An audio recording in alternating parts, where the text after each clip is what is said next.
Welcome to QuickBooks. In today's lesson, you're going to learn how to use the EasyStep Interview process to set up a new company. To access the EasyStep Interview, click on the File menu and select New Company. Let's go ahead and start the interview process. On your screen, you're going to see a blank list here of fields to fill out for your company information. I've gone ahead and filled in mine to save us time. You're going to need, at the minimum, a company name. But you can also put in your tax ID, street address, and all the other information. If you don't have it now, don't worry. You can go back and add it later. Once you're finished on this screen, click Next. Select your industry. On this screen, we're going to select the industry that our company is in. This is important to QuickBooks because the standard accounts for that industry are set up as defaults within the QuickBooks software, so it's best to select an industry as close to your company as possible. You can always go back in and customize the accounts later, but this will make it much easier to set up if you select an industry that your company is in. We're going to go ahead and scroll down here and select Professional Consulting and then click Next. On this page, we're selecting how our company is organized, and the main determination for this is your tax forms that are going to be produced from your data, from your accounting information. In this case, this is a sole proprietorship. We have not filed any documentation with any government agency yet for this company. The month of your fiscal year. This is the fiscal year for your company, not the calendar year for your company. Some companies, such as retail shops, have a different fiscal year than they do a calendar year, so that they're not closing their books during the holiday season. In this case, my company and calendar year are the same, January, so I'm going to click Next. An optional password. We recommend putting in a password on every QuickBooks file that you have so that you don't have any unexpected guests reading your QuickBooks data. Once you've put in your password, click Next. Now QuickBooks is going to create your company file. We still have a couple steps left in the EasyStep interview process, but this way the file can be saved throughout the process and you don't lose any of that data that you've already entered. Click Next. Go ahead and name the file whatever you want. I'm going to let QuickBooks default be the name, learnthat.com consulting, but you could change that and move it to a different location on your computer. Once your company file is saved, you'll have an opportunity to customize QuickBooks for your business. Go ahead and click Next. On this screen, we select what we sell as a company. Primarily, we're going to be in the consulting business, so we're going to sell services, but we may at times sell both products and services, so we're going to go ahead and change this option down here. And then click Next. This is one of the opportunities for QuickBooks to sell you on a solution. So on the screen, depending on what you select, depends on what kind of advertising you're going to receive within QuickBooks for their products and services. I'm going to say that I currently sell online. Yes, I'm going to charge sales tax. If you know for sure that you will never charge sales tax, click No. Otherwise, leave this as yes. Estimates enable you to create nice quotes, bids, proposals to send out to clients, which then you can be part of the process of both for billing and then for tracking invoices that have gone out. So I'm going to go ahead and use yes because this is a consulting business. We recommend for most businesses that you say yes. We are going to use sales receipts for when our customers do pay us, so we're going to go ahead and leave this as yes. Statements are very useful for tracking outstanding invoices, what money's being due to you and what money's being paid to you. So we're going to go ahead and say yes because over time we imagine that our customers are we're going to be billing them on a monthly basis for services rendered. We can also invoice our clients with progress. So let's say that we get a job 50% of the way done, then we can bill them for 50% of the whole project without having to wait until the end of the project. So let's go ahead and say yes, we do want to use progress invoicing. And we do want to keep track of the bills that we owe, which is accounts payable in accounting speak, and this is the money that we owe out to other vendors. Here's another opportunity for QuickBooks to sell you on a solution.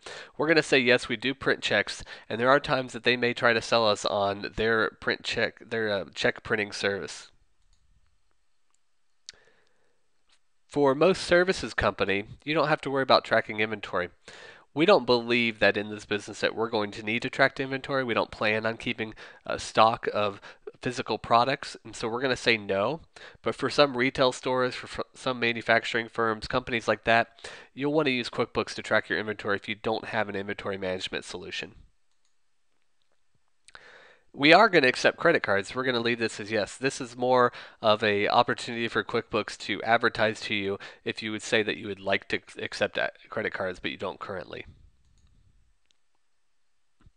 As a consulting firm, tracking our time is extremely important, and so we are going to track our times using QuickBooks. If you have an existing payroll system that is outside of QuickBooks, you may not need this function. We do not currently have any employees, though we do plan on hiring somebody pretty shortly. So we're going to go ahead and say yes, we do have employees. And we're going to be using both W-2 employees. These are employees that we hire and are on our staff, are part of our company. And we're also going to use 1099 contractors, which are people that are not physically part of our company, but we can use them as to subcontract work out to. We do not plan on working in multiple currencies in multiple countries. And so you could turn this on if you do have international business. Otherwise, you can just leave it no. The chart of accounts are all of the different accounts for your business that you're going to be working in. It's important to customize this to the best of your knowledge. You can go back in and customize your chart of accounts later, though, if you don't find something that you meant to turn on that's not on. This is a very important screen as you set up your company. This is the date that you want to start tracking your finances, not the date that your company started. And why this is important is that whatever date you select, you have to go in and enter transactions from that date forward.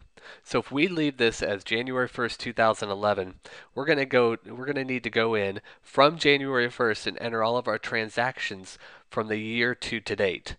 We don't want to do that because that's 6 months worth of data that we'd have to go in and manually enter. If history is important to you, then you may want to set a date past and then go in and manually enter all that information. If it's not that important to you and you just want to start with a clean slate, we're going to go ahead and select a different date. We're going to choose the beginning of this month, June 1st, 2011, and we're going to use that as our date to start this company file. However, if we wanted to go in and say enter March 1st, then we could go in and enter March 1st as a start date and then go back and enter all of the transactions from March 1st until today.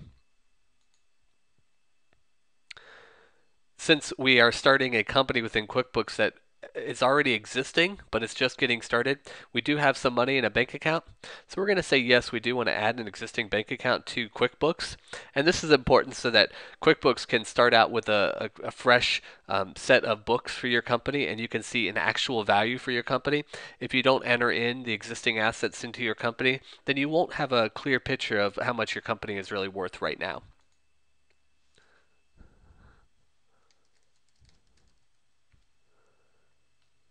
And we're going to say that we opened it before June 1st. And that the ending of the last bank statement, which would be May 31st, prior to starting this company within QuickBooks, we had a statement end balance of $2,000.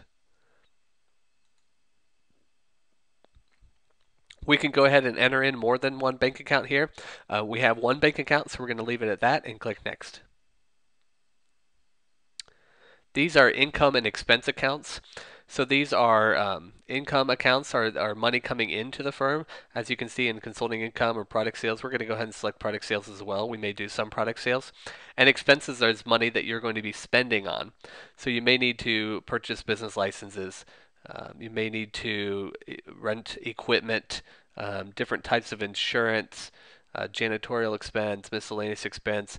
There's a lot of different expenses that are associated with an industry that it may not have here for you.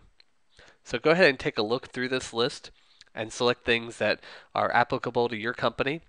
You can always go in and add things later if you find that you do need them. Once you're finished, click Next.